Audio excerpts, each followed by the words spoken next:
میرے हुजूर की तो कोई बहन नहीं थी, जो यतीम है। लेकिन जब हज़रत हलीमा सादिया के यहाँ हुजूर गए तो वहाँ हुजूर की एक रज़ाई बहन का तज़करा मिलता है जो हुजूर को लोरियाँ देती थी। नाम शीमा था। तो शाम के वक्त जब ख़वातीन खाना पकाने में मसरूफ़ होने लगती तो बहनें वीर उठा करके बाहर ले जाती। हर बहन का ख्याल ये होता कि मेरे वीर से सोना ज़माने में कोई नहीं। कहते हैं खूबसूरती देखने वाले की आंख में होती है।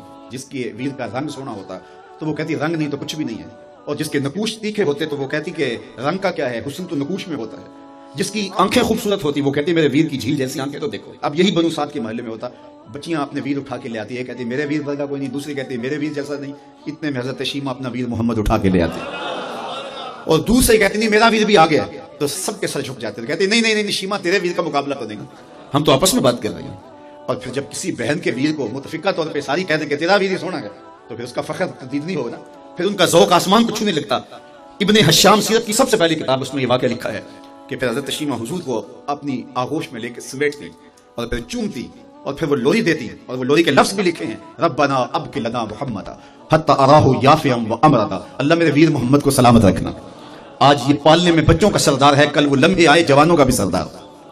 और फिर झूम जाती और क्या खुशी उनकी दीदनी होती। और फिर वो मंजर भी आया कि हुजूर अलैहिस्सलाम मक्के चले गए और ये जवान हुई और फिर उनकी शादी किसी कबीले में हो गई।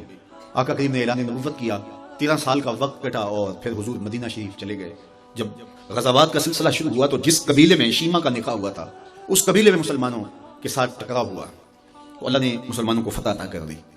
तो इस कबीले के लोग कैदी होकर हुजूर अलैहिस्सलाम के गुलामों के हाथों गिरफ्तार हैं।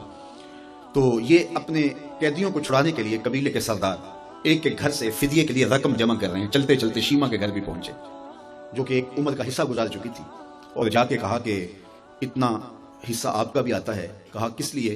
कहा वो जो लड़ाई हुई है इतने हमारे बंदे गिरफ्तार हो गए तो उनको छुड़ाना है।